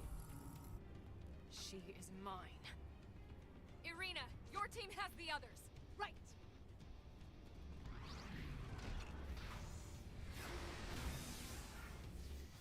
Oh boy. Wish my skill had more to do. That'll come in time, I suppose. Sidewinder! I will Shield Don't like you.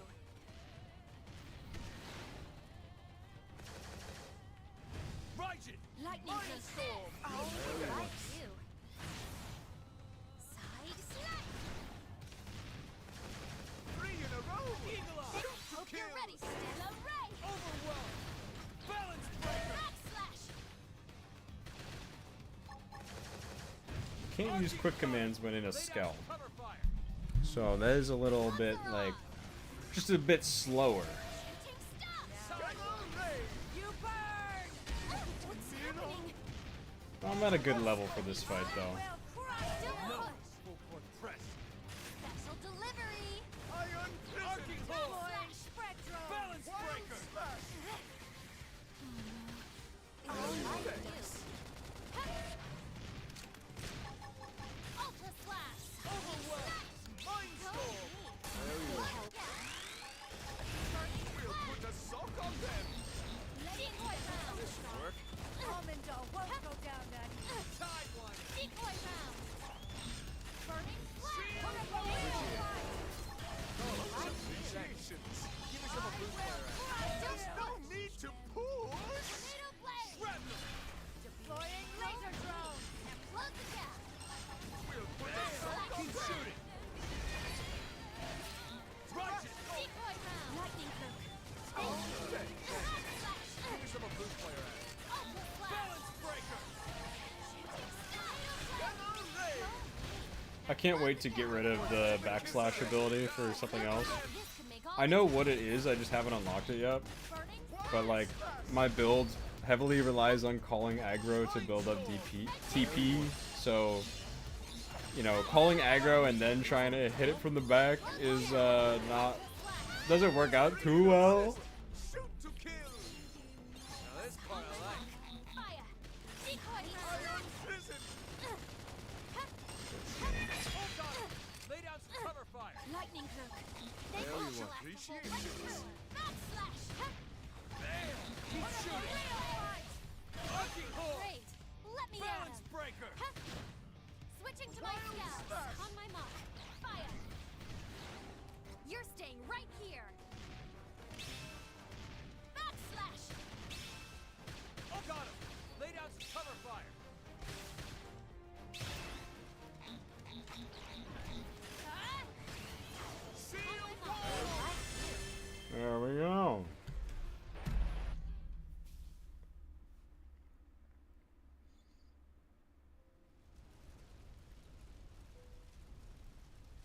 So I think a lot of our people just fucking died. Just why would these aliens be this determined to destroy us?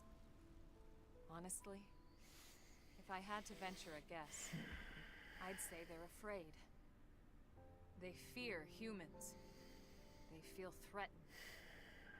But aren't they intergalactic empire that blow up their planet. that can pull a? We didn't hunt them halfway across the galaxy to wipe out their whole goddamn species. Lieutenant. I'm pretty sure the Ganglion are the one doing the colonizing around here. I'm sorry, it just brings back a lot of emotions. I'll be fine. Let's go. If you say so. Colonel, with your permission, my team will report back to the city. I can't thank you enough for your support.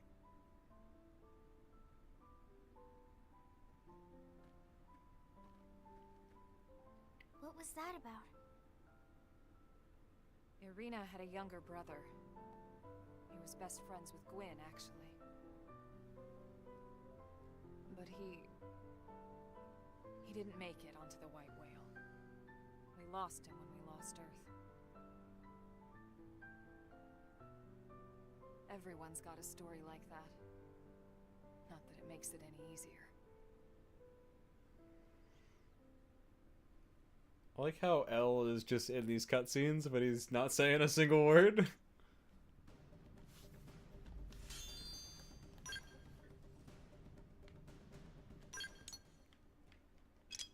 Back to NLA.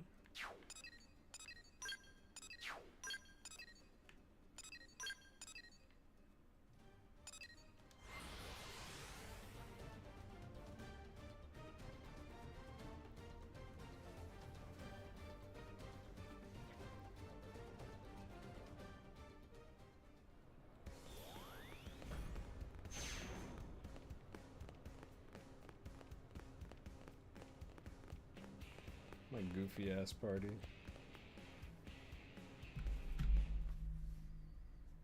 Commander, we located the life hold, but Yeah, Irina already briefed me. I'm just glad you all got back here safe and sound. Wish we could say the same for that archive unit. Another swath of Earth's legacy. It's irreplaceable. Yeah, well, so are all of you. So cheer up, huh? Come on, let's get you guys fed. Dinner is on me this time. Okay, this is weird. very weird. Tatsu is suspicious. What, a commander can't treat his troops? If you're trying to thank us for this job, there's really no need. This time it was Irina's team. Next time it could be my team. Any blade would do the same for us. Okay, fair enough. Besides, Lindley cooks best. Hey, thanks, Tatsu. Just for that, I'll make you some dessert today. Oh shit. Bro is There you winning. go. The Spud's right. No one cooks like Lynn. Thanks, Commander. If you wanted to join us, maybe I could... Great. Let's eat.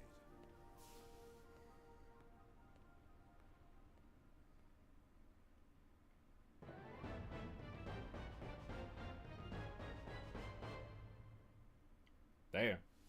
Does anyone else feel like the mission complete sound effect feels like it's gonna keep looping for like it's just gonna keep going on and on and on? I don't know. Story missions in this game are really short. That is what I have seen. Like they're very quick. You get in, you get out, you get a little bit of story, and you're like, all right, let me do like 50 more side quests. Almost 40 hours in, which is pretty crazy. I haven't really felt this game's length yet. I've been really into it. So now we've got let's see, I think we could do that one. Let's see. We should be able to do this. I don't see why not. Hey.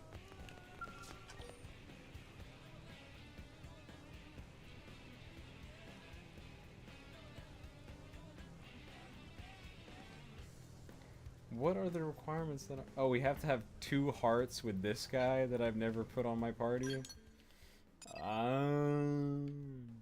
That would make sense. That would make sense.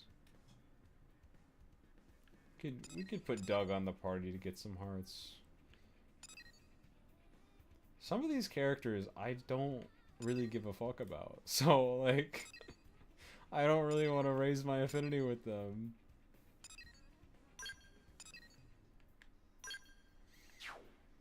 But, looks like we have another affinity mission that we can just do right now. I mean, I guess I'll have to be mindful of my affinity, later on, because I want to do all the affinity missions. Eventually.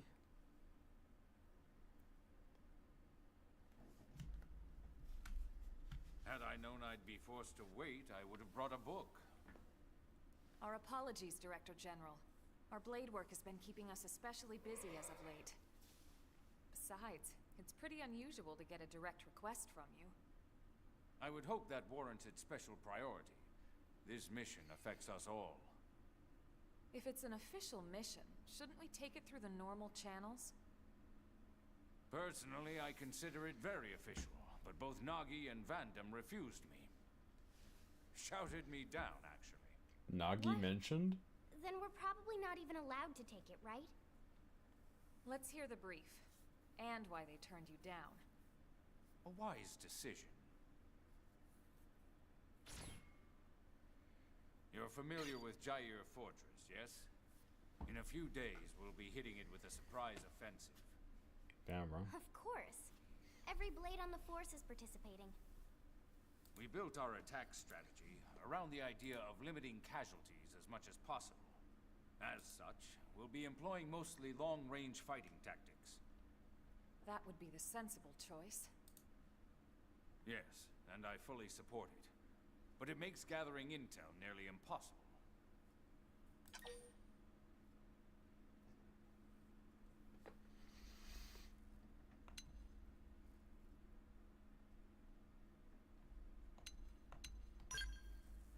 Unfortunately, it's not that simple. If we can secure this information now, it will aid us in every future battle we face. It could also offer leverage in bargaining for an accord. I think you'll agree, this has the potential to save far more lives in the long run. Alright, you've made your ideas clear. What do you want us to do? Infiltrate the fortress before we strike. Gather whatever intel you can, and return here with it. Is that even possible? Any answer I give would be idle speculation. But I do believe this mission is of the utmost importance. And I also believe that your team has the best chance of getting it done. So you decided to ask us face to face? That's quite the honor. Is that sarcasm? Take it as you will, sir. What if we refuse? Then I'll ask the team with the next highest chances, and so on. Send in the damn janitors if I have to. Damn, bro. Whatever it takes. You truly believe it's this important? I do. All right then. We'll do it. Excellent. But we're not taking any unnecessary risks. If things get hairy, we'll cut and run empty-handed if we must. Let's all hope it never comes to that. Just one question, if I may. Are those really your only reasons for wanting this intel? What other reasons would there be? Any answer I give would be idle speculation, sir. My goal has always been to secure a future for humanity on this planet. It's as simple as that. All right. I'll take you at your word. Let's get back to the barracks and prepare. This one's going to be tough.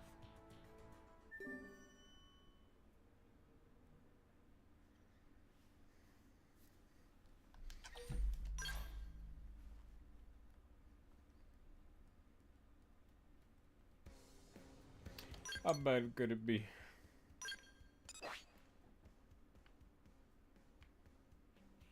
You know what? I ought to go into the menu.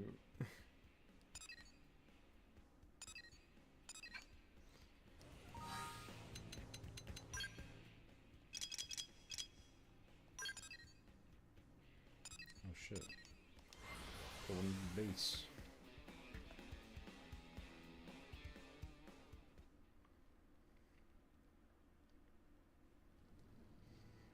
I hope you don't mind I let myself in.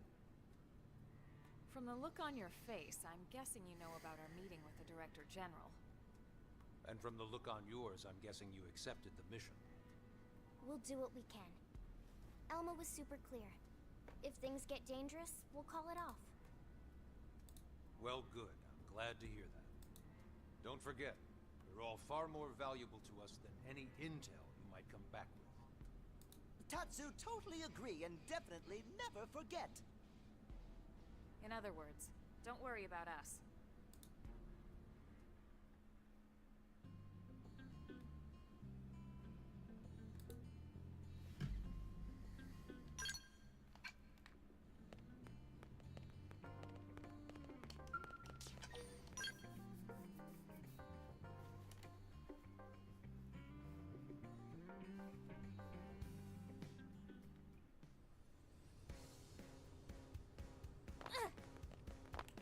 All right, so guess...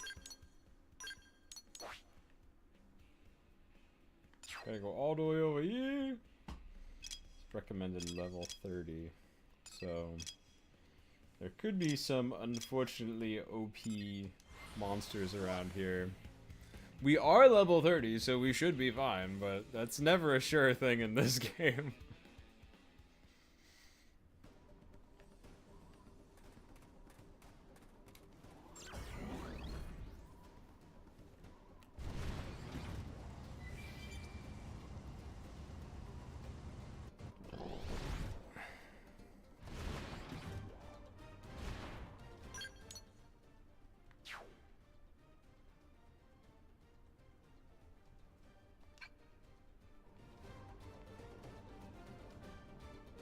I wonder if we can...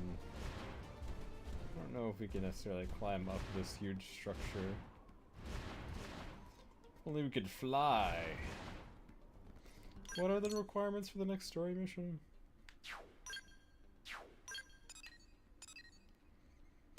Level 30. 3 party members for some reason. 10% survey of all Mura. And complete...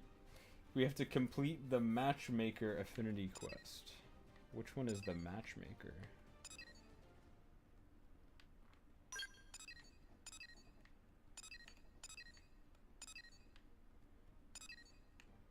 Oh, what quest are we on right now? What if we're on the Matchmaker?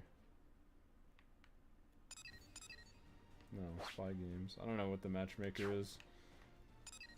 We'll figure out this one. Which is, the only requirement is to complete chapter 6. Have 1 affinity heart with Lao. Okay.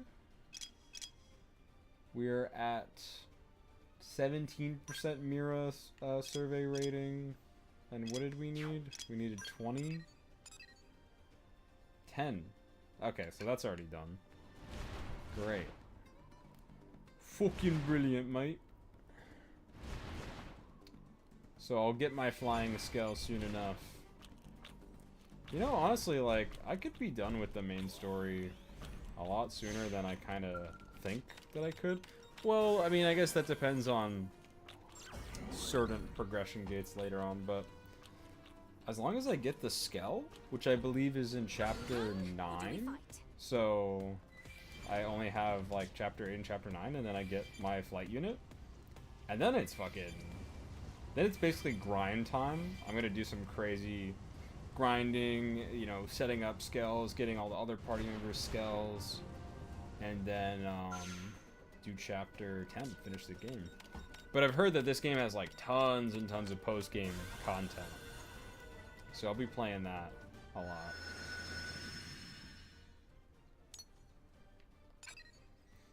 We'll see. By the time I'm there, I'm sure some other games will kind of take my attention. Like, hopefully, well, Expedition 33 is apparently going to be pretty short, so I'm basically going to blast through that game. And then I'm not getting 100 Line until it's on sale. So I'll wait around for that. I want to play Elden Ring this year. That's one of those games that's on my list. There's a bunch of games on my list, but Elden Ring is one of those games where I'm like, alright, I think I will actually buy this. I'm gonna play Night Rain with some buddies.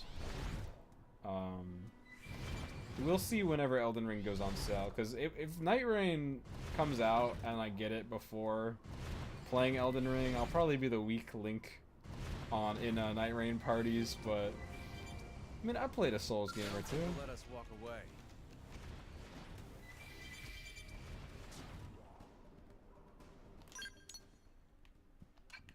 Oh fuck.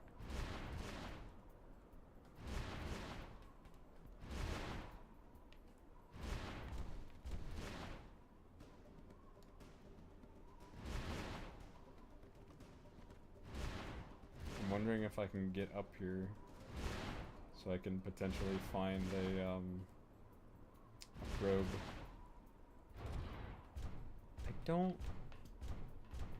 Maybe I can get up this way.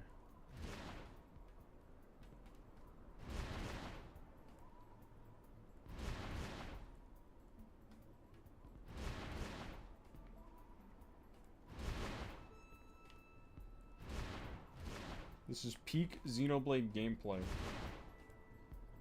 I swear I can make it.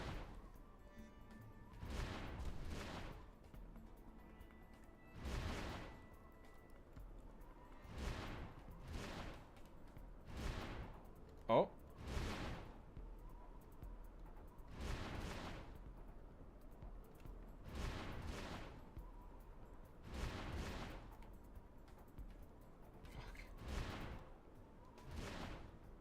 Come on. Come on, I know it's possible. Damn it.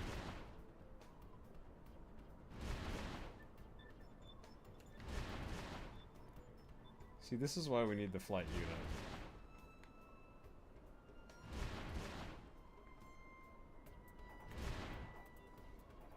Come on, bro. Let me in. Let me in.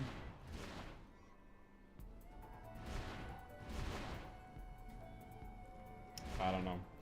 I don't know if it's gonna work out. Alright, we're going. There are level 50 enemies around here. Well, that does not bode well. Not what I was hoping to run into. Oh my goodness. I swear if the skull blows up. No! No! No! Oh my goodness. Just get ready. One more shot. This number has been...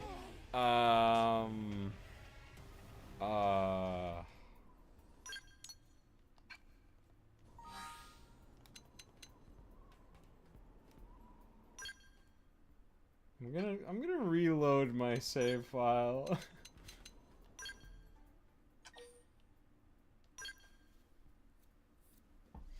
Maybe we don't do that quest right away. Maybe we wait on that one. I'm thinking recommended levels are not the way to go.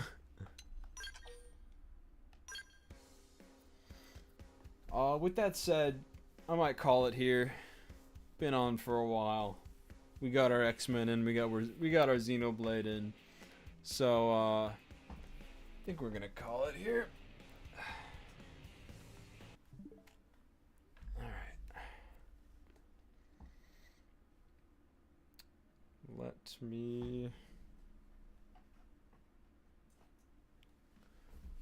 Let me do a few things first.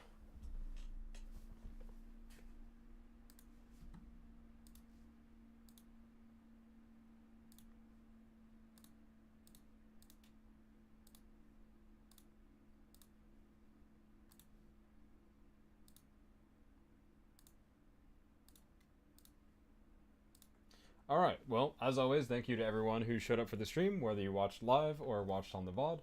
I am always working on new videos. There's stuff that's coming, probably won't be coming for a while. But keep on the lookout for streams and videos on the second channel in the meantime. I'm assuming now, like, with the work state that I'm in, that new main channel videos they'll definitely be few and far between, as they have been, but I want to make them big events when they actually do come out. So that'll be a very, like, fun thing to look forward to. But basically, I'm working on a new video. It's gonna be the longest thing that I've uploaded on here, and basically gonna put as much as I can into it. So it's gonna take a really long time to actually make. But I really appreciate the support for the streams. The streams are pretty much going to be the most consistent form of content for this channel. And then there's going to be protagonist videos as well. So pretty much please check that out. Of course, check out me on Blue Sky. I usually use Blue Sky. I'm not really a Twitter guy anymore. I have a new Twitter. I might link it, or you might be able to find it. I think it's literally called Protagonist B Sky on Twitter. It'll say new account. My old account I've pretty much completely abandoned at this point. I've kind of gotten shadow banned, and Twitter's just not a fun place to be anymore. So I'm pretty much on Blue Sky now.